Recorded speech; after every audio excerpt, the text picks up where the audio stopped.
বাংলাদেশ থেকে আম্পায়ার গাজী সোহেল বিশ্ব মঞ্চে কোনো ফ্র্যাঞ্চাইজি লিগে প্রথমবারের মতো সুযোগ পেয়েছেন আম্পায়ারিংয়ের দায়িত্ব পালন করতে।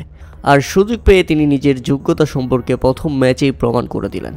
Dessert vipers versus Abu Dhabi knight রাইডার্সের বিপক্ষে খেলা ছিল। আর এই ম্যাচে ইনিংসের 11তম ওভারে নূর আহমেদের করা ডেলিভারিতে রীতিমতো পরাস্ত হয়েছিলেন শারাফ।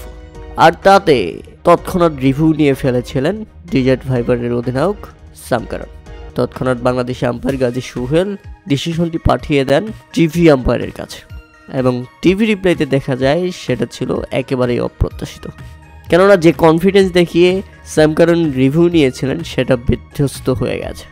বলটা ছিল আউটসাইড লেগ, বেশি দেখার প্রয়োজন হয়নি, সেখানেই নাকচ করে দেওয়া হয়েছে সিদ্ধান্তটি। নিজের সিদ্ধান্তে অটল থেকেছেন গাজী সোহেল এবং তার বিপক্ষে রিভিউ নিয়ে ব্যর্থ হয়েছে ডেজার্ট ভাইপার্স। প্রথম ম্যাচেই দারুণ সিদ্ধান্ত দিয়ে দারুণ চমক দেখিয়েছেন বাংলাদেশি আম্পায়ার। রীতিমতো হতাশ হয়ে মুখটা কালো করে ফেলেছিল নূর আহমেদ।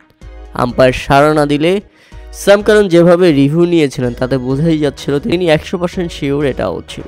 কিন্তু পরক্ষণে যখন টিভি রিপ্লাইতে দেখা যায় বলটি ছিল আউটসাইড লেগ, তখন রীতিমতো কালো হয়ে যায় তাদের মুখ।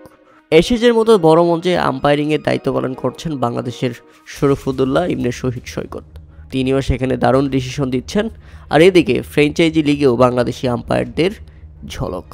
বাংলাদেশি আম্পায়াররা এখন নিজেকে নিয়ে গেছে এক অনন্য মাত্রায়।